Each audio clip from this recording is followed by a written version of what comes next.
A teenager is trying to decide where to go to college. He's stuck at a crossroads between three schools: Harvard, Hampton-Sydney, and Alabama. To try and get some guidance, he asks his father, "Well, what are my chances of getting laid at Harvard?" "Oh, not good at all," his father says. "They're too focused on studying and working to have any fun at all." "What about Hampton-Sydney?" "Well, it's an all-guys school, so unless you're into that, I wouldn't be too confident." "Well, Alabama has to have something, right?" "Alabama," the father says with a chuckle. "Well, at Alabama, I'd say your chances of getting laid are pretty relative." An engineer is giving a lecture at the local college. The lecture hall is completely full, with a line out the door of people trying to get in. From the outside of the building, the audience could be heard erupting with laughter, applause, oohs and ahs, and gasps of surprise. A man walking by sees the line out the door and hears the commotion coming from the lecture hall and decides to see what is going on. He gets as close as he can to the front and asks one of the students trying to get in what the lecture is supposed to be about. Well, an engineer is in there giving a speech entitled "The Mechanical Properties and Shear Strength Analysis of Joints Fastened by Means of Metallic Slugs Compressed by Pneumatic Tools," the student replied. The man's mouth dropped open in disbelief. "This whole crowd and all that noise for something that sounds like a snooze fest?" he asked. The student replied, "Oh, don't let the name fool you.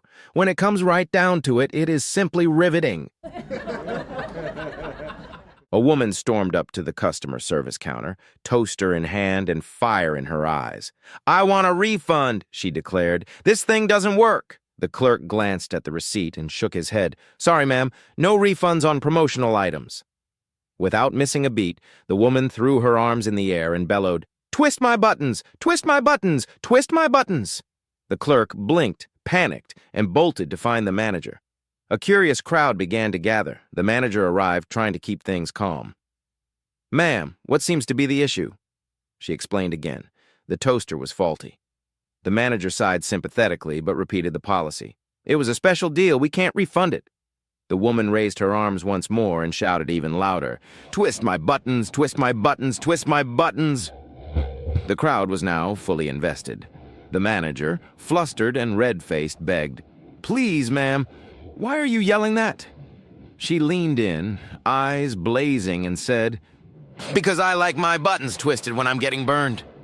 The crowd burst into laughter and applause. The manager, defeated by wit and spectacle, handed over the refund. The woman walked away triumphant, faulty toaster in one hand, dignity in the other. A college student wanted to sit next to one of his teachers at lunch. However, the teacher looked at the student with an arrogant face and said, "A swan shan't be friends with a pig." "Then I shall fly on," answered the student with a smile. The teacher was clearly vexed by the cheeky reply and decided to do everything in his power to fail the student. At the oral exam, he gave the student the hardest questions, but the student had amazing answers for everything. Therefore, hoping he could still fail his victim, the teacher asked him a trickier question. "You're walking on a road and you find two bags. One contains gold, the other cleverness. Which bag do you choose?" "The gold." "Unfortunately, I don't agree. I'd choose cleverness because that's more important than money." "Everyone would choose what they don't have," says the student. The teacher turns red and he's so angry he writes ass on the student's paper. The student leaves without looking at the paper. However, he returns shortly, gives back his paper and says, "Excuse me, sir, you signed my paper, but you forgot to give me my grade." Why nobody steals a farm truck? It's got about 20 miles left before it overheats, breaks down, or just quits out of spite. Only the owner knows the secret combo to open the door. Kick twice, lift, and swear. You can't drive fast with fence pliers, ropes, boots, chains, buckets, and last week's lunch rolling around the cab. Starting it takes a prayer, and once it fires up, the smoke through the floorboards blinds you anyway. The border collie riding shotgun looks like he bites for sport. Easy to identify: red driver's door, green passenger door, and yellow fender, like a rainbow on wheels. The bale of hay in the back blocks the view. Mirrors, Duct-taped long ago. Top speed, 45 miles per hour downhill with a tailwind. Needs $5,000 in repairs and a miracle to pass inspection. You can't make a clean getaway when everyone on the road waves and shouts, "Howdy, Earl!" A cat passed away and went to heaven. At the pearly gates, God greeted the feline. "You've been a faithful little cat all these years. Whatever you'd like is yours." The cat thought for a moment. "Well, I spent my life on a farm, always curled up on cold, hard wooden floors. I'd love a soft, fluffy pillow." "Consider it done," said God. Instantly, the cat had the fluffiest pillow imaginable. A few days later, a dozen mice arrived at the gates after a tragic accident. God welcomed them with the same offer. The mice said, "We've spent our whole lives running, from cats, dogs, and even broom-wielding humans. Could we please have tiny roller skates so we'll never have to run again?" "Of course," God replied, and in a blink, the mice were gliding around on perfect little skates. A week later, God checked in on the cat. She was curled up, purring contentedly on her pillow. "How's everything going?" asked God. "Are you happy here?" The cat stretched, smiled, and said, "Oh, yeah. This is paradise. My pillow is perfect, and those little Meals on Wheels you keep sending me are absolutely delicious." After a long day at work, a young woman finally sank into her seat on the evening train, ready to close her eyes and enjoy a little peace before heading home. That peace didn't last long. The man beside her pulled out his phone and began talking so loudly it felt like he was giving a public announcement. "Hey, babe, it's me. Yeah, I'm on the train." "No, I didn't leave early. That meeting ran forever." "Of course I wasn't with Lisa from the office. Why would you even think that? You're the only woman in my life, you know that." For nearly 15 minutes, the entire car was trapped in his personal drama. Finally, the woman sighed, leaned toward him, and said in a clear voice, loud enough for everyone to hear, "Sweetheart, hang up. You left your wallet at my place again." The whole car burst into laughter. The man froze, turned scarlet, and quietly slipped his phone into his pocket. Let's just say, he learned the hard way that not every call needs to be on speaker volume. In the middle of the night, a wife noticed her husband wasn't beside her in bed. She slipped on her robe and went downstairs, only to find him sitting at the kitchen table, staring at a steaming mug of coffee. His face was serious, almost sad. Quietly, she asked, "Honey, what's wrong? Why are you awake at this hour?" He looked up slowly. "Do you know what today is?" She thought for a moment, then her eyes softened. "Our anniversary?" He nodded. "That's right." "Do you remember when we first started going out? I was 19, you were just 17. Her eyes welled with tears. "Of course I remember." "And do you remember," he continued, "the night your dad caught us in the back seat of my car?" She blushed. "Yes, I remember." His voice dropped.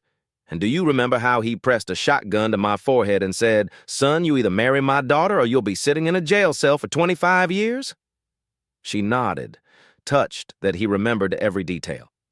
The husband sighed, wiped a tear, and whispered, "Tonight would have been my first night of freedom." The pastor's wife was expecting, and one Sunday morning he stood before the congregation with a hopeful smile. "Brothers and sisters," he said, "as my family grows, I humbly ask for a small increase in my salary." After some discussion, the church agreed.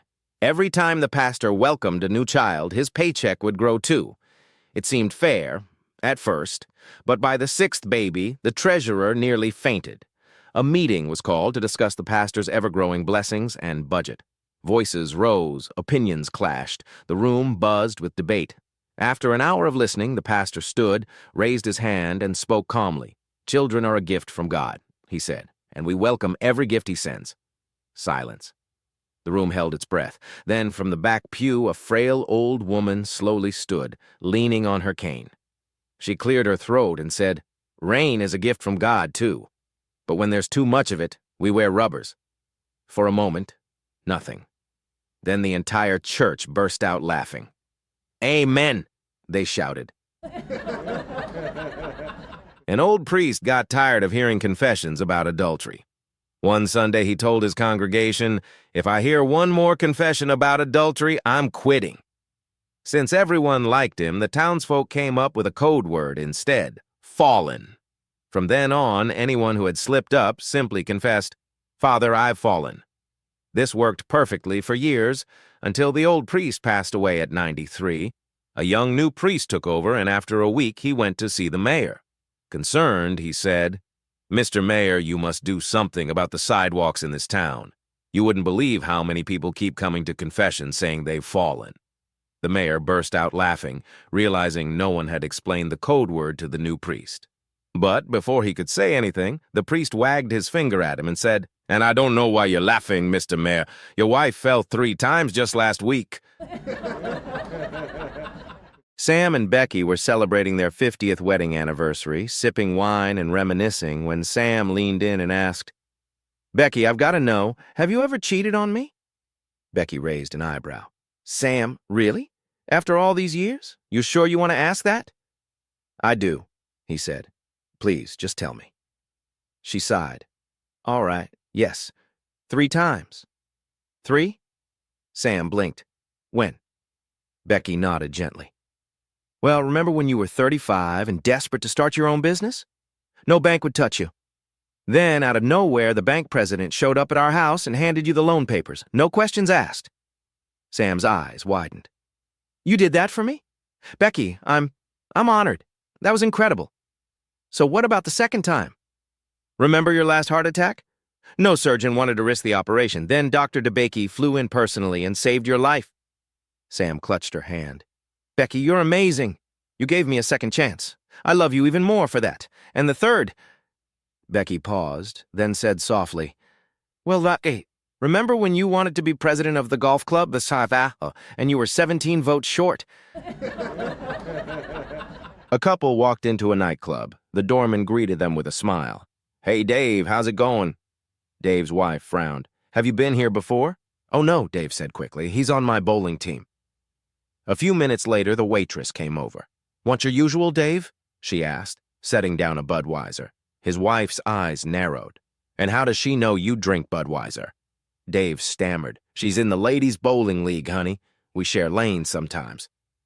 Just then, a dancer rushed over, threw her arms around Dave, and purred, "Hi, Davy. Want your usual dance tonight?" That was it. His wife grabbed her purse and stormed out. Dave chased after her and jumped into the cab she had hailed. "Honey, wait! This is all a misunderstanding," he pleaded. She shouted at him the whole way, furious. Finally, the cab driver glanced in the mirror and said with a grin, "Wow, Dave, looks like you're in real trouble tonight." For years, a little old French lady ran a small shop in her village. Then one day, a huge supermarket opened right across the street. They put up a big sign, "Butter 10 euro." The next morning, the lady added a sign to her shop window, "Butter 9 euro." The supermarket responded the following day, "Butter 8 euro." Not to be outdone, the lady changed her sign again, "Butter 7 euro." This price war went on until finally, a curious customer whispered to her, "Madame, how can you keep lowering the price? The big stores can afford it, but a small shop like yours can't compete forever." The old lady leaned in and smiled. "Oh, monsieur, I don't even sell butter." Today, I asked my wife to give me $200 to buy a couple of beers. Truly speaking, I'm that one guy who hates bathing, so my wife said she will give me the money on one condition. She said, "Go bath." I have already put some warm water in the bath. I went in there and applied some Vaseline on my body and came out.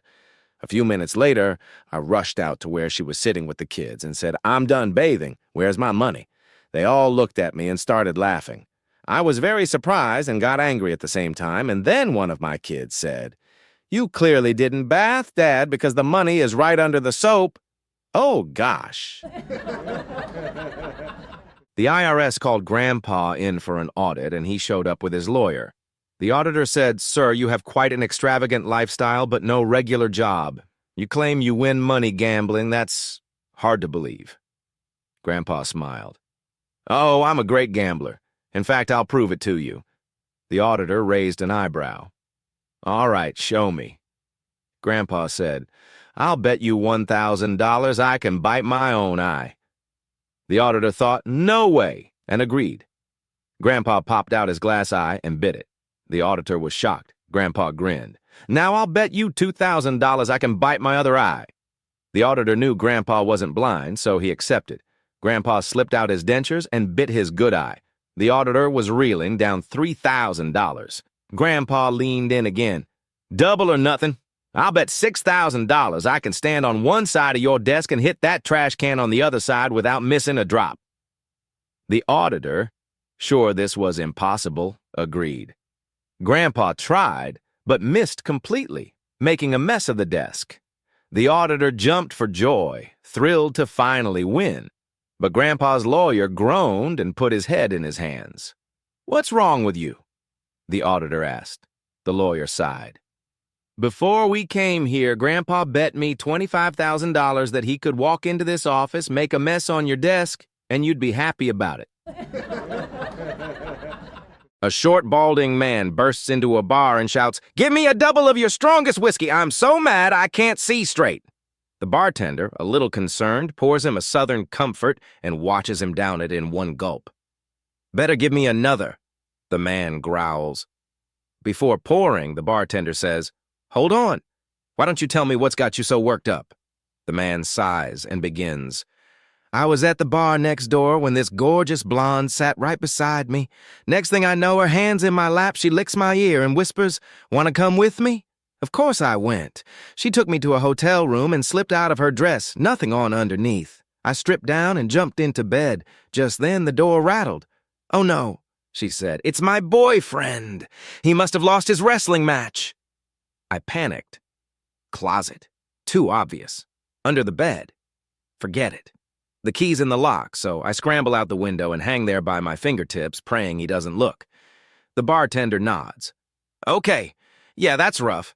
That's nothing, the man continues. The boyfriend storms in, accusing her of cheating. He rips the closet door off. Thank God I didn't hide there. He flips the bed. Thank God I wasn't under it. Then he looks toward the window. I thought I was finished, but she distracted him.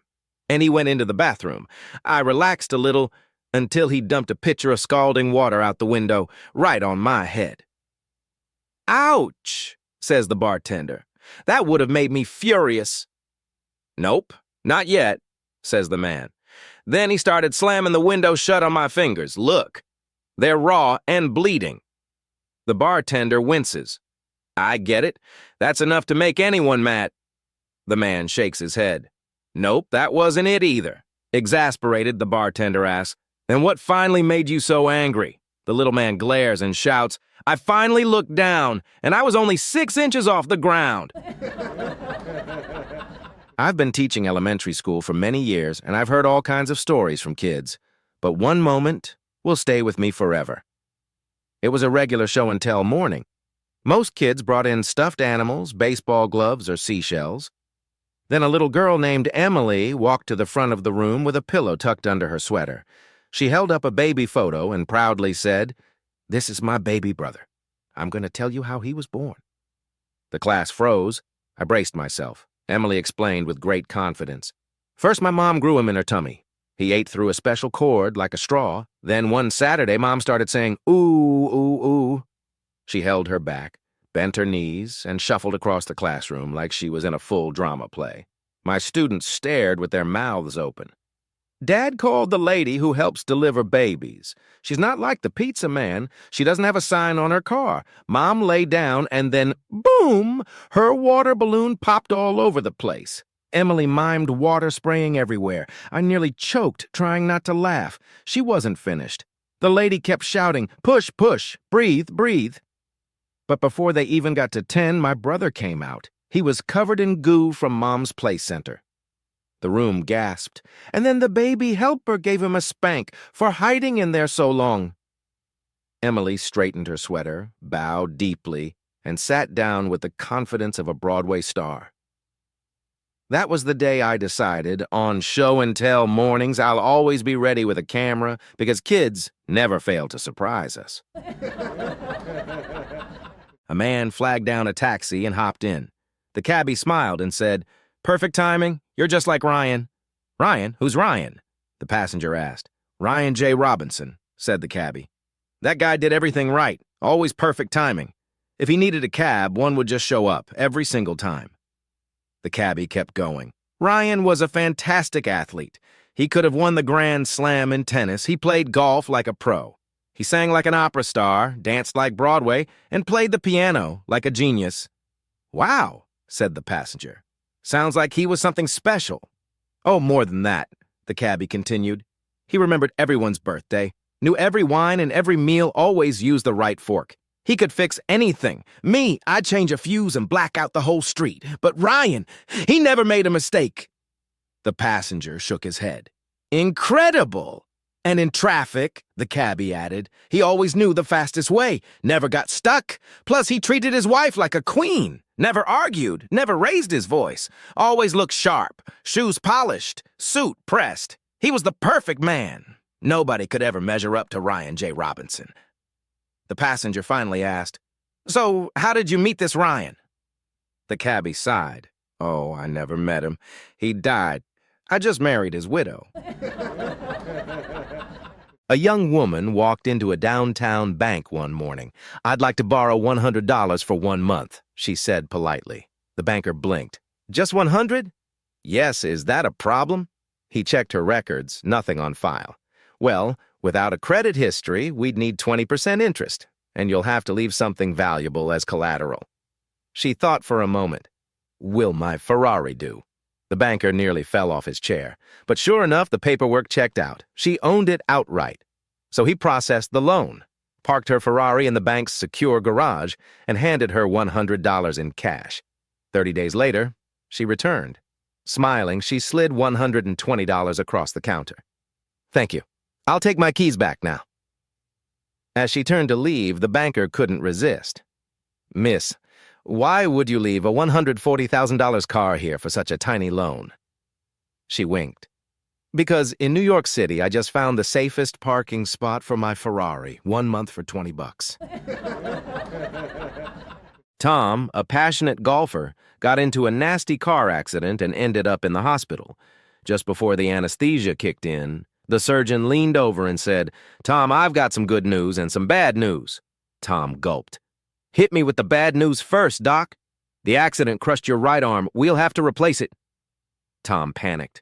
"My golfing days are over. Please tell me the good news." The doctor smiled. "We found a perfect donor arm, but it belonged to a woman. I need your permission to go ahead." Tom thought for a moment and said, "Doc, if I can still swing a club, go for it." The surgery went perfectly. A year later, Tom met the surgeon at the golf course. "Tom, how's the new arm?" the doctor asked. "Amazing," Tom grinned. "My swing is better than ever. My putting's smooth, and I've shaved 6 strokes off my game." "That's incredible," said the doctor. "Any unexpected side effects?" "Well, 2," Tom replied. "I can't parallel park anymore, and every time I get excited, I also get a headache." Dave walks into a bar and sees John sitting at the end of the bar counter with a great big smile on his face. Dave says, "John, what are you so happy for?" "Well, Dave, I have to tell you. Yesterday I was out waxing my boat, just waxing my boat, and a redhead came up to me. Tits out to here, Dave, tits out to here. She says, 'Can I have a ride in your boat?' I said, 'Sure, you can have a ride in my boat.' So I took her way out, Dave. I turned off the key and I said, 'It's either screw or swim.' She couldn't swim, Dave. She couldn't swim." The next day, Dave walks into a bar and sees John sitting at the end of the bar counter with a bigger smile on his face. Dave says, "What are you so happy about today, John?" "Well, Dave, I have to tell you, yesterday I was out waxing my boat, just waxing my boat, and a beautiful blonde came up to me. 'Boobs out to here, Dave, boobs out to here.' She said, 'Can I have a ride in your boat?' 'Sure, you can have a ride in my boat.' So I took her way out, Dave, way out, much further than the last one. I turned off the key and I said, 'It's either screw or swim.' She couldn't swim, Dave. She couldn't swim." A couple days pass and Dave walks into a bar and sees John down there crying over a beer. Dave says, "John, what are you so sad for?" "Well, Dave, I have to tell you. Yesterday I was out waxing my boat, just waxing my boat. And the most desirable brunette came up to me, built like a brick shithouse. I had more wood than my boat does. She says, 'Can I have a ride in your boat?' 'Sure, you can have a ride in my boat.' So I took her way out, Dave, way, way out, much further than the last 2. I turned off the key and looked at her and said, "It's either screw or swim." She pulled down her pants. "She had a wiener, Dave. She had a great big wiener. And in a cheek. Dave, I can't swim." An elderly Italian man living in New Jersey had a tradition. Every spring, he planted a big tomato garden. But this year, the soil was too tough, and his body wasn't what it used to be. The one person who always helped him, his son Tony, was serving time in prison. The old man wrote Tony a letter.